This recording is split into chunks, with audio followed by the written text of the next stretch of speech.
Hello, I'm Beth the Builder, and this week's Honest Guide to Home Repair is how I built a sink cabinet with a bunch of janky old scrap wood. Alright, so all of the materials for this project I got for free. So this weird makeshift pallet with some plywood on it I got on the side of the road. I had the tongue and groove wood that I'm going to end up using for my door, and then all the knobs and hinges I actually got from my mom. So the first thing I did was build my base, which I used some plywood and then some weird compressed sawdust blocks that were attached to the pallet. Okay, so when I built my base, I actually made it about 3.5 inches shallower than the actual footprint of my cabinet because I wanted to be able to stand at the sink comfortably like you can in most kitchens. And that part of a cabinet is called a toe kick. So I think it's kind of something that makes a simple cabinet go from maybe a little bit amateur-ish to a little bit more legit. And it's super easy. And then for the trim around it, I just used some white decorative paneling, also scavenged, that completed the frame of the base.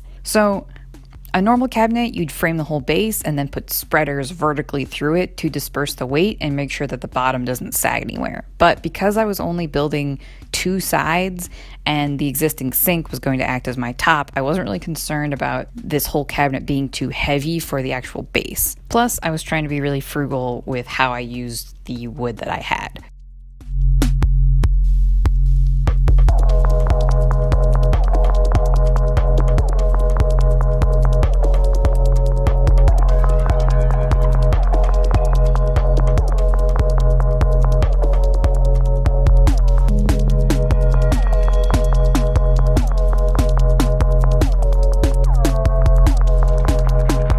Okay, so using old or reclaimed wood can make things a little bit trickier just because maybe it's kind of damaged or it's got holes in it or it's just not as nice as going and buying new wood.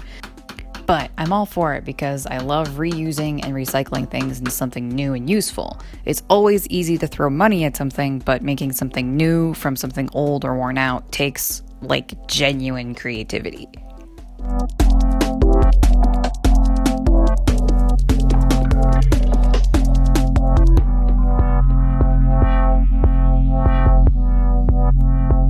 Okay, so something that I think can be a bit intimidating for beginner DIYers or woodworkers is joining pieces of wood. So wood joints obviously make up most projects that you'll do with wood.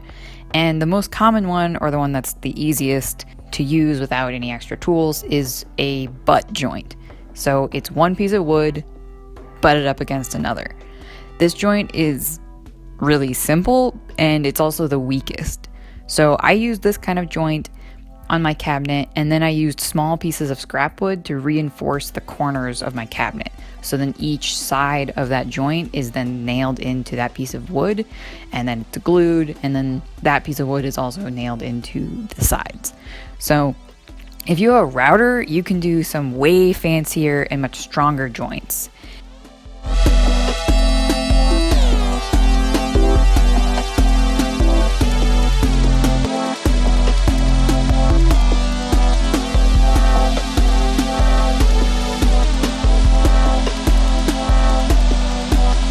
Okay, the next thing I did was fill all the weird holes. So I sanded this all down and then I filled the large holes with a bit of scrap wood, and then I filled it with this plastic wood stuff, and I'd never actually used that before, but it worked really, really well. It dried really hard. It was really easy to manipulate. And then I let it dry, sanded it down, and then I started painting.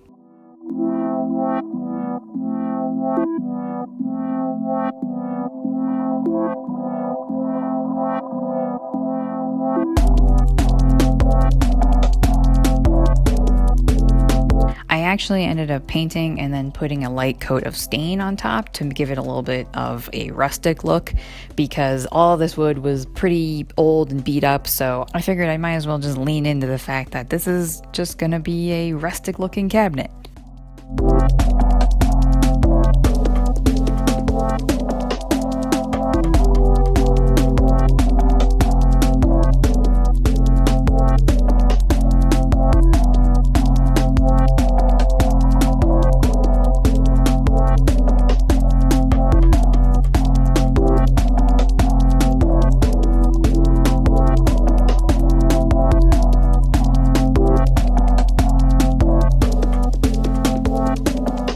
Okay, because once again, I was trying to be frugal with my wood, I didn't put a back on my cabinet, which means I had to come up with a different way to attach the whole thing to the wall. So what I did was I cut pieces of wood that were the height of that side of the cabinet, and they were about a 1-inch width. And then you attach them to the back corner of your side, and then you have something to attach to the wall when you install your cabinet.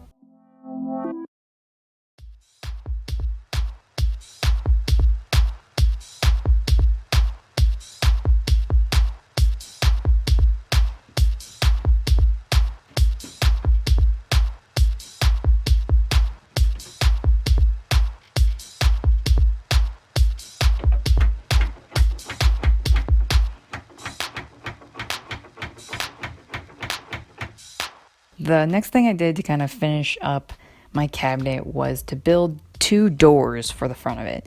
And I used this tongue and groove wood, which is super easy to use. I just cut several boards to the height that I wanted my doors, and then they just tongue and groove together. I put some glue, some nails, and boom, you got a door.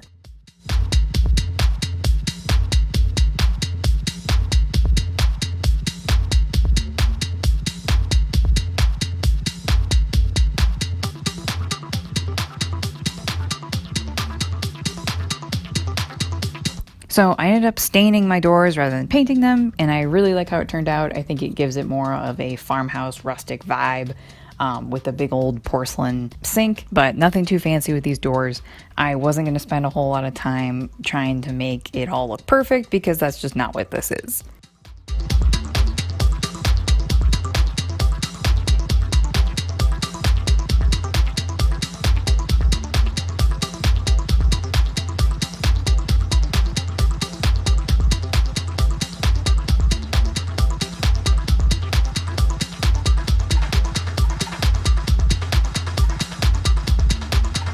So the last things I did was get my hinges installed, hang those up. They are level. Got my knobs on, and then I got 2 magnetic door catches, also from my mom, and installed those. So then the doors close really nice and tight.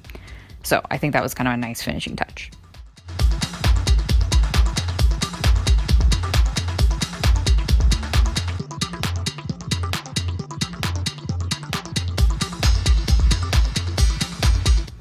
Alrighty, so that is how I did it.